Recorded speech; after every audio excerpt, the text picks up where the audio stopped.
Good day, and my name is Rhys Thomas, and I'm going to give you a little bit of a lived experience share about how I went from being an international professional rugby player to then being in the realms of mental health and well-being.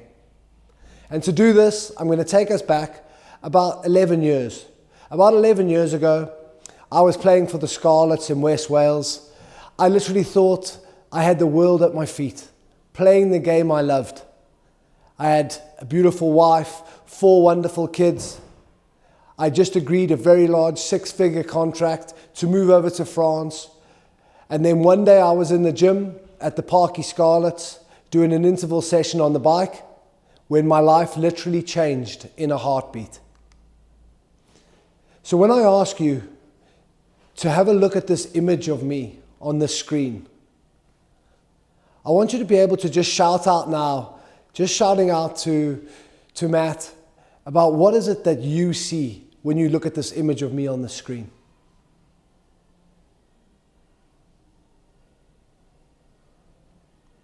Well, I'll tell you what it is that I see when I look at this picture of me. I see a boy in a man's body. I see a man disconnected from mind, body, and spirit. I see an inauthentic man, a man that is not only sick in the body, but also sick in the mind. My name is Rhys Thomas, and I was actually born in Johannesburg, South Africa. And at the age of 18, I decided to move to the land of my father, to Wales, in the pursuit of international rugby. Now, when I turned up to Wales, within the first 6 months, I was selected by Wales under 19s, where we would go to South America, to Chile, to the under 19 World Cup. We would actually finish 4th at that year's World Cup. A year later, I was selected by Wales under 21s, where we would go on to win the under 21 Six Nations with a Grand Slam. And later on that year, we would finish 5th at the World Cup in England. Just after that World Cup, I was to sign my very first professional contract with the Newport Gwent Dragons. And I can tell you now, those next 3 years that I spent as a professional were amazing. They were everything that I could have dreamt, that I could have wanted as a young man. It was exciting to become the regular starter for my club. My contract was going up year on year. I met my future wife. I had my first beautiful child, Morgan, in 2006. Then, just in the summer of 2006, I was selected to go on my first rugby senior tour with Wales back to South America, but this time to Argentina, where in the second test in Buenos Aires, I would come off the bench for my very first cap for my country. Now, this was a beautiful experience, something that I had dreamt of from a young man. And when I left that tour from Argentina, I was incredibly determined to become the starting prop for Wales.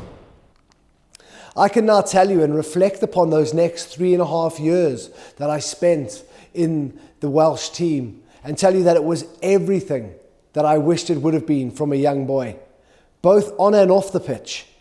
You know, those experiences, to have that little bit of fame and recognition, to be able to play in front of these huge crowds at beautiful stadiums like the Principality.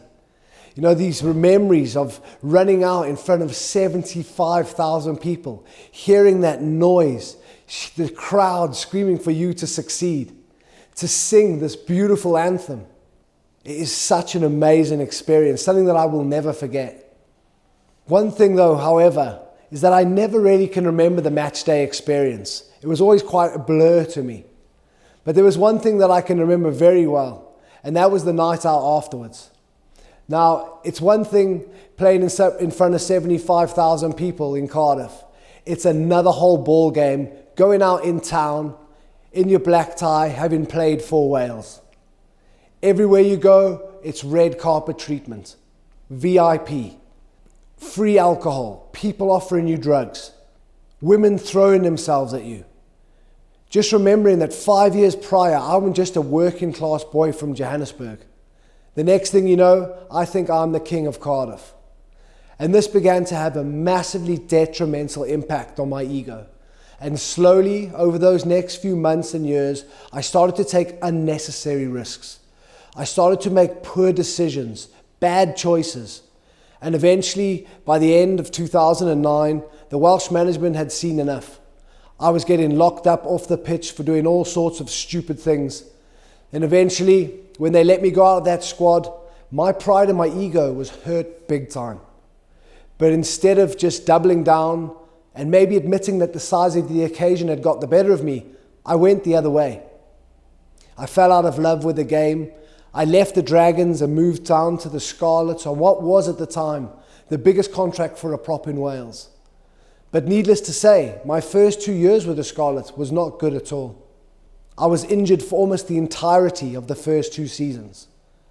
Because off the pitch, my social life was chaos. Heavy drinking, drug taking, risk taking of every description. Till eventually in my last year of contract, I thought to myself, what the hell am I doing? I'm a 29-year-old man. I got at least another 2 contracts under my belt. Why don't I just sort myself out, go back to doing what I do best, and hopefully one day, at least secure the family home for me and my kids. And ironically, that is what I did. In 2012, I probably played the best rugby of my life. I pre-contractually agreed to move over to France on a very large 6-figure contract. Then one day I was in the gym doing an interval session on a bike, and just like that, it all changed. Now, I was very, very fortunate to survive. I had a huge heart attack at the Parky Scarlets, and I was rushed to the hospital in Swansea in Morriston, where I was to undergo life-saving surgery, where I had a quadruple bypass. And when I woke up from this operation, my life had changed forever. Not only now was I disabled, I could have to take 3 or 4 stops just to walk a very short distance because I was so out of breath. But I had lost the thing that mattered most to me in my life, and that was my rugby career. And I was devastated. And over the course of those next few weeks and months, what was a physical battle became a huge mental battle. Because I didn't know how to deal with that. Because I didn't know how to deal with the guilt, the shame and remorse that I had from my past. But equally, I could not see a positive future. And this began to this battle in my mind. Now, as my mental health began to deteriorate, so did my physical health. And in 2013, I got told I had roughly about 12 months to live by the doctors. My only other option was to be implanted with a machine that keeps me alive to this day. This machine sucks the blood out of the left side of my heart, pumps it back through a tube that is connected to my aorta. And this is run externally by a set of batteries. They're just lithium batteries that last 8 hours a set. And after 8 hours, if I don't plug them into a new set, the machine can stop, my heart can stop, and I can die. Now, I was again very, very fortunate to survive this operation. I didn't actually wake up for 2 weeks post-op because I was in a coma. But when I did wake up now, I was now literally half man, half machine. And you can imagine, in the space of 2 years, I've gone from an international professional rugby player to now disabled, with a machine they can't tell me how long that it can last, with a set of batteries that if I don't change them after 8 hours, I can die. Now you can only imagine, as a man, I did not know how to deal with this. I did not have the emotional or mental capacity to deal with this. And over those next few weeks and months, I began to struggle with my reality. I began to always be in the past, always in the future, always in the mind with these negative thoughts. And I couldn't deal with that. And the only way I knew how to get out of here was to use one thing that I had a terrible relationship with my whole life. And that thing was alcohol. And sadly, between the years 2016 and 2019, with this machine on the heart transplant waiting list, it wasn't enough to prevent me from becoming an alcoholic. I wasn't your typical brown paper bag alkie. I was more like your Friday, Saturday, Sunday drinker. But when I would drink until I blacked out. I would wake up in hospital beds, police cells, taxis, nightclubs, the street. And sometimes my friends would find me, my batteries would be beeping. They couldn't wake me up. They would have to ring my wife at 3, 4 in the morning to ask her how to switch my batteries so that I didn't die. You can only imagine the stress that this put on my family, my wife, but most importantly, my children. Now, thankfully for me, on the 1st of September in 2019, I crashed my car drunk. Now, I say thankfully because no one else was injured, nor myself, that evening. But the events that followed were enough for me to know that I had a very big problem and that things were going to need to change. Now, I didn't quite realize how bad my problem actually was. But 5 months later, whilst on a family holiday, 3 of my best friends, my dad and my brother, staged an intervention and sent me to a rehab facility in Cape Town. Now, I didn't want to go. I didn't think my problems were that bad. But the minute I walked through those doors of rehab, I knew I was in the right place. I learned more about myself in those next 28 days than I did in 37 years as a man. And one of the greatest lessons I learned early on in that time in the rehab center was about the power of vulnerability.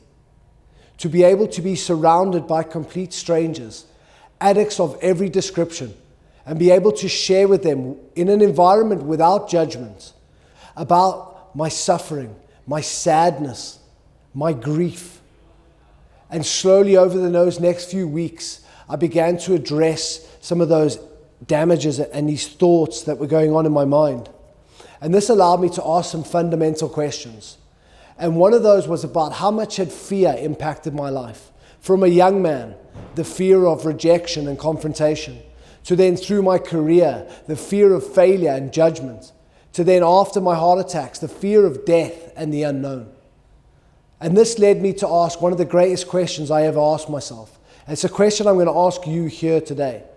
If I was to give all of you in this room a piece of paper and a pen, and I was to ask you to write on this piece of paper, who am I?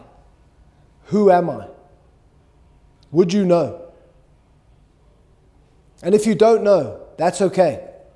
Because I was a 29-year-old man with 4 children, and I didn't know who the hell I was. Now, I can tell you this was absolutely terrifying.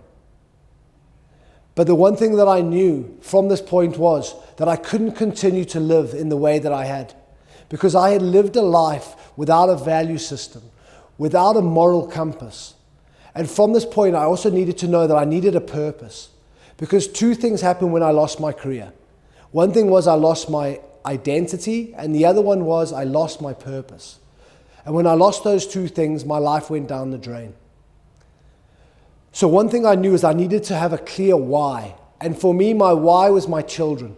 I needed to be a better person, a better man, a better father, a better dad. And from that point on, I used my kids as the fire, as my why to create a purpose and to want to be a better person. And from that point on, I knew that I also wanted to go out into the world and began to share with others about my experiences. And as well as that, I teamed up with my good friend Matt to create the charity that you see here today with TidyButt. When I left rehab, I had a clear why, and my why was my children.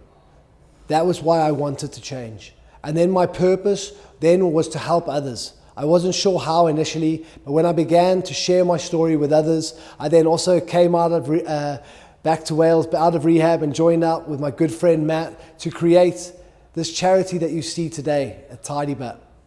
Now, we are working from every sector, from education all the way up to corporate, and it's been incredibly rewarding. And I think one thing why I share my message like this is to let people know that change is possible. And no matter how bad things seem, for me, the sharing my experience with others had a hugely beneficial impact on my life. And this is what we intend and try to do with TidyButt, is create these environments for people to feel themselves, to allow vulnerability to be a strength and not a weakness. So thank you for listening. That was a little bit about my life and what brought me from my rugby career to the realms of mental health and well-being. I'm going to hand you back now to Matt, and he's going to go through a little bit of an educational about mental health and well-being.